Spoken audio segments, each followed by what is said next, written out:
আমাদের উচ্চ আদালত যদি প্রপারলি রেসপন্স করে এবং বাকি সবাই যদি এর সঙ্গে একমত পোষণ করেন আপনারা সহ, তাহলে এই দেশে একটা যুগান্তকারী ঘটনা অচিরেই।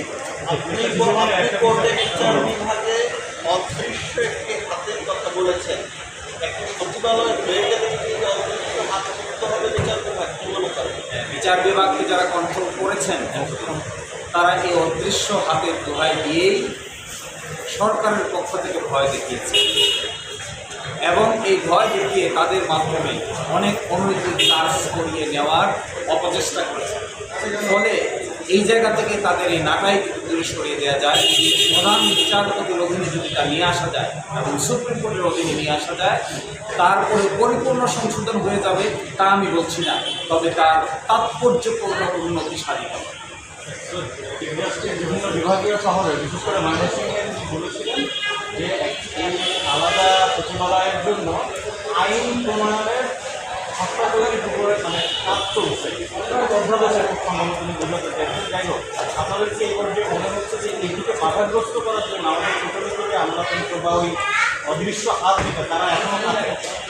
এই অবস্থায় কোনো ধরনের বাধার সম্মুখীন হচ্ছে যে অধ্যাদেশ তৈরি করার কাজ চলছে, এই অধ্যাদেশটি পরিপূর্ণভাবে বাস্তবায়িত হতে গেলে সংবিধানের 116 অনুচ্ছেদ আগে সংশোধন করতে হবে।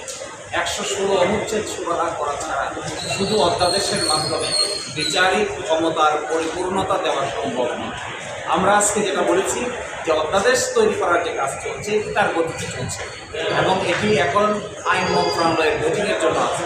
অ্যাট দ্য সেম টাইম 116 যদি সমাধান না হয় তাহলে এই ভেটিংয়ের মাধ্যমে যে অধ্যাদেশটি জারি করা হবে সেটির ক্ষমতা লিমিটেডই। ফলশ্রুতিতে 116 আমরা সমাধান করতে চাই। 116 সমাধান করা আর এই অধ্যাদেশ জারি করার মধ্যে কোনো কন্ট্রাডিকশন নাই, তবে অধ্যাদেশ জারি করার আগে 116 যদি সমাধান হয় সেটি হবে বিচার বিভাগের জন্য সবচাইতে বড় অর্জন।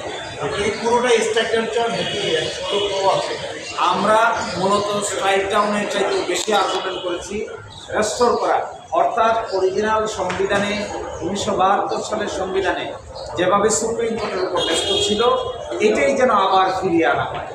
ফলে আমাদের স্ট্রাইক ডাউন চাই শুধু রাষ্ট্রপতি দপ্তর থেকে যেন এটিকে সরিয়ে দেওয়া হয়, একই সাথে সুপ্রিম কোর্টের যে পরামর্শ দেওয়ার ক্ষমতা আছে এটি নয়, সুপ্রিম কোর্টের উপরেই ন্যস্ত থাকবে, এটি আমরা চাই।